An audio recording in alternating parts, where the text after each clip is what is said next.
نه دې د چا سره محبت کوي او نه د ده سره څوک محبت کوي. دا څه شو چې نه د ده د چا سره مینه شته او نه د ده سره څوک مینه کوي؟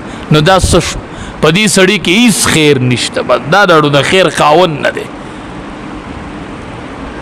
خوی دا دی چې ستا سره خلق مینه او محبت وکړي. نو نبی علیه السلام خو به 24 ګنټې نبی علیه السلام به خندرویه چهره وه. وایي ډېرې دا طبیعت خوشحاله و. ما ته نه تپوس کوي د الله حبیب ولې خوشحاله؟ وی ما ته وی چې جبریل امین راغلی وسو او ما ته وی چې د الله د طرف نه رالم او رب العالمین راته وی چې څوک په نبی علیه السلام یوه پیره درود شریف وی نو الله به لس ګناهونه معاف کړي، لس ګناهونه به یې میټو شي او لس په ورله الله نیکۍ ولیکي او لس په یې درجې اوچتې شي. وی دا اوس جبریل امین راغلی او ما ته دا خبر راکړو نو ځکه ډېر خوشحاله یم چې زما امت ته چې یوه پیره په ما امتي درود شریف وی لس په الله ګناهونه وران کړي او لس په الله درجې اوچتې کړي او لس په الله نیکۍ ورکړي. دا چې په ما باندې یو ځل درود شریف وی دا جبریل امین اوس راغلی او ما ته یې ده ووی نو ځکه ډېر خوشحاله یم. نبی کریم صلی الله علیه وسلم باندې به درود شریف ډېر وایو. د نبی علیه السلام د نوم سره به مینه کوو. محمود غزنوي رحمت الله علیه دا یو بادشاه تیر شه خو سم مسلمان بادشاه و. د ده په خادمانو کې د یو خادم نوم و محمد. نو ده ورته یو ورځ اواز کو وی تاج الدین. دا نوم یې ورته تاج الدین واغست.